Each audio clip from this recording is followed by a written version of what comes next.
சரிதம்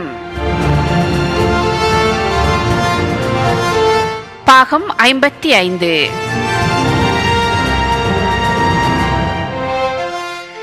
மீண்டும் ஒரு புதன்பரப்பினில் சரிதத்தினூடாக இணைகிறோம். வரலாறுகளை பேசும் சரிதம் இன்றும் மறக்கப்படாத மறக்கக்கூடாத ஒரு மனிதர் பற்றி பேச வருகிறது. அந்த வகையில் சென்ற வாரம் கணனி உலகின் முடிசூடா மன்னன் என பலராலும் அழைக்கப்பட்ட ஆப்பிள் நிறுவன ஸ்தாபகர்களில் ஒருவரான ஸ்டீவ் ஜாப்ஸ் பற்றி பார்த்திருந்தோம்.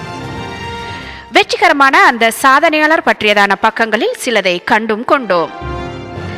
இன்றும் கூட மருத்துவ துறையோடு இணைந்து வாழ்ந்த ஒரு மனிதனின் சரிதம் பார்க்க இருக்கிறோம்.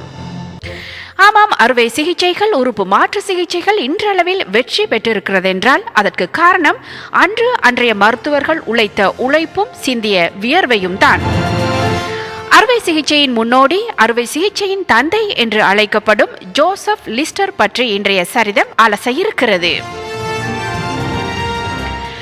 அறுவை சிகிச்சையில் நோய் நுண்மத்தடை ஆன்டிசெப்டிக் முறைகளை பயன்படுத்துவதை கண்டுபிடித்தவர் இவராவர். விக்டோரியா அரசியாரின் மருத்துவராக பணிபுரிந்தவர். அறுவை சிகிச்சைக்காக பயன்படுத்தும் மருத்துவ கருவிகளை கொதிக்க வைப்பதன் மூலம் நோய் நுண்மங்களை ஒழிக்க முடியும் என கண்டறிந்தவர். பினாயில் என்றழைக்கப்படும் காபோலிக் அமிலத்தினால் காயங்களில் உள்ள நோய்க்கிருமிகளை தடை செய்ய முடியும் எனவும் கருவிகளை சுத்திகரிக்க முடியும் எனவும் கண்டறிந்த அறிவியலாளர் இவர். இவர் பற்றி தெரிந்தவர்கள் இருக்கலாம், தெரியாதவர்களும் இருக்கலாம். எது எப்படியோ மேலதிகமாக அறியும் ஆவல் உங்களில் இருந்தால் வாருங்கள், சரிதம் பாகம் 55 பார்ப்போம், கேட்போம்.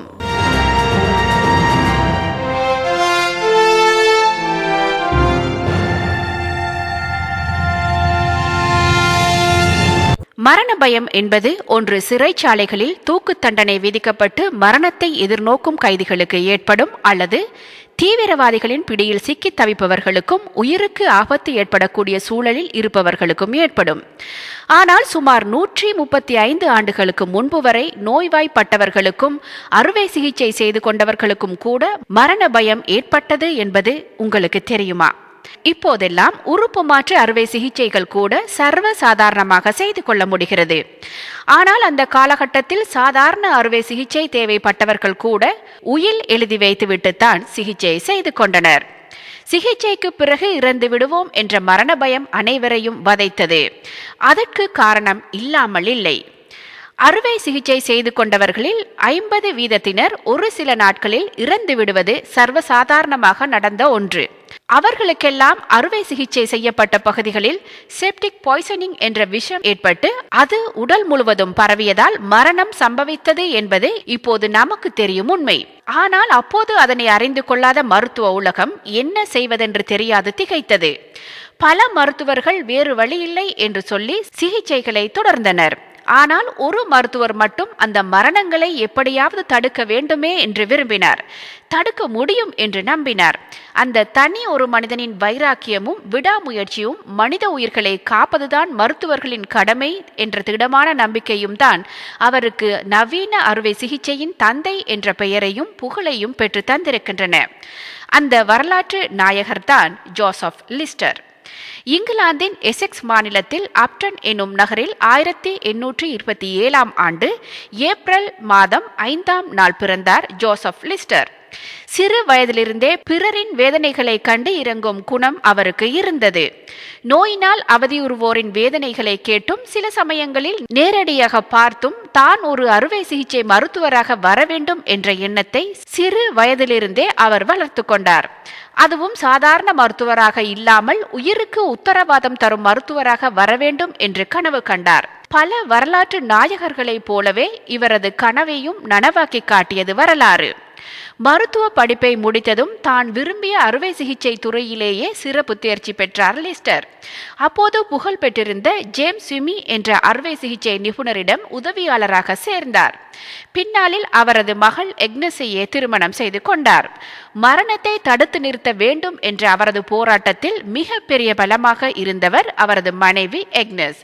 30 வயதான போது கிளாஸ்கோ மருத்துவமனையில் அறுவை சிகிச்சை பேராசிரியராக அவருக்கு பணி கிடைத்தது. அறுவை சிகிச்சை நோயாளிகளின் மரண விகிதத்தை எப்படி குறைப்பது என்பதே அவருடைய அன்றாட சிந்தனையாக இருந்தது.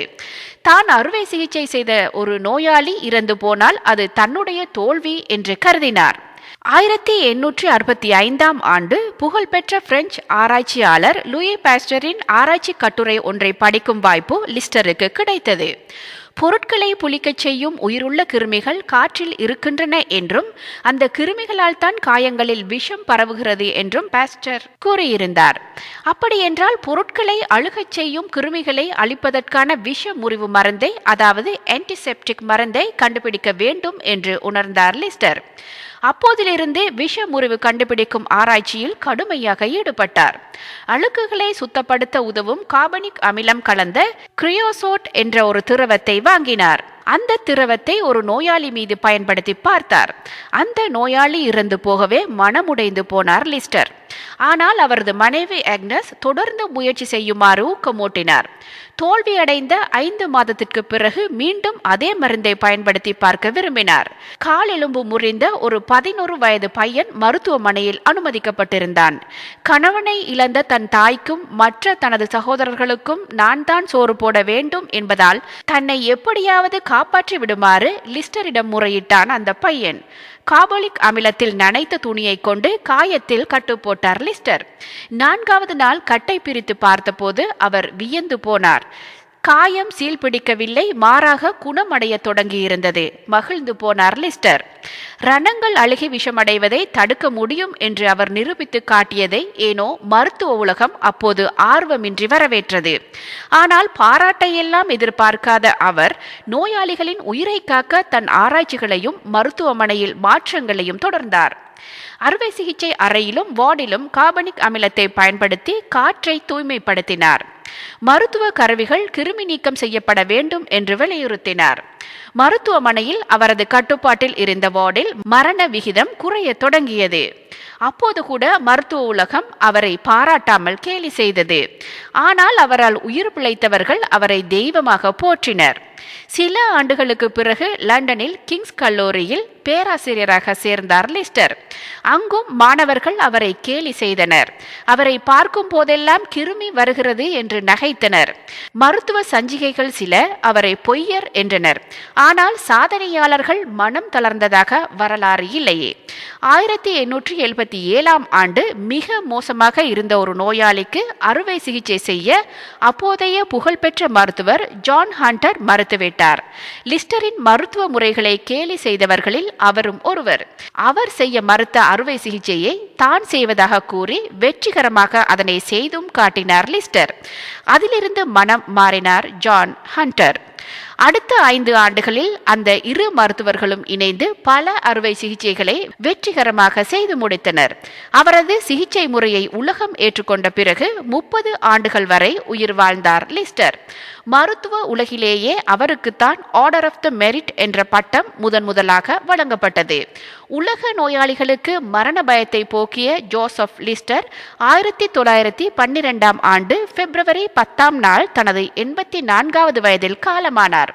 மிகுந்த மதப்பற்று கொண்டிருந்த லிஸ்டருக்கு சமூக வெற்றியோ பணம் சம்பாதிப்பதோ ஒரு பொருட்டாக இல்லை. மனுகுலம் மேன்மை பெற வேண்டும் என்பதே அவரது இலக்காக இருந்தது.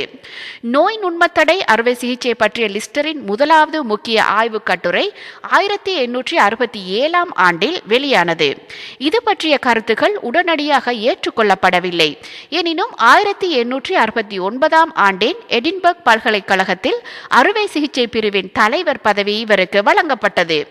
அந்த பதவியில் இவர் பணியாற்றிய 7 ஆண்டுகளில் இவருடைய புகழ் பரவியது.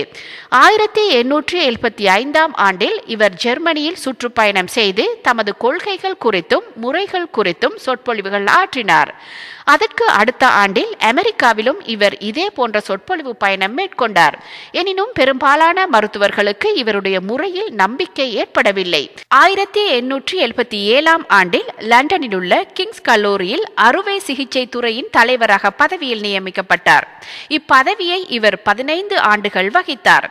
அப்போது அவர் லண்டனில் தமது நோய் நுண்மத்தடை அறுவை சிகிச்சை முறைக்கு பல முறை செயல் விளக்கம் செய்து காட்டினார். அதன் பின்னர் இவருடைய முறையில் மருத்துவர்கள் ஆர்வம் காட்டினர். இவருடைய கொள்கைகள் மென்மேலும் ஏற்றுக்கொள்ளப்பட்டன. லிஸ்டரின் வாழ்நாளிலேயே அவருடைய நுண்மத்தடை அறுவை சிகிச்சை முறையினை உலகெங்கிலும் உள்ள மருத்துவர்கள் ஏற்றுக்கொண்டனர். அடுத்த முறை உங்களில் யாராவது அறுவை சிகிச்சை செய்ய நேரிட்டால் ஜோசப் லிஸ்டருக்கு நன்றி சொல்ல மறவாதீர்கள். மருத்துவ உலகில் அறுவை சிகிச்சையின் முக்கியத்துவத்தில் ஜோசப் லிஸ்டர் என்ற ஒரு தனி மனிதனின் பங்களிப்பு அளவிட முடியாதது. அப்படிப்பட்ட மருத்துவ முறையை கண்டுபிடித்த போதும் அவருக்கு ஏற்பட்ட கேலி கிண்டல்கள் அவமானங்களை தாண்டியும் நமது உயிருக்கு உத்தரவாதம் தர அவருக்கு உதவிய பண்புகள் உயரிய சிந்தனை, தோல்விகளை கண்டு துவளாத மனோதிடம், தான் வகுத்து கொண்ட இலக்கை அடைய விடாமுயற்சியுடன் இறுதி வரை போராடும் தைரியம். ஜோசப் லிஸ்டரை போல் நாம் வகுத்து கொண்ட இலக்கில் எத்தனை தடைகள் வந்தாலும் இறுதி வரை விடாமுயற்சியுடன் கடினமாக உழைத்தால் நமக்கும் நாம் விரும்பும் வானம் வசப்படும்.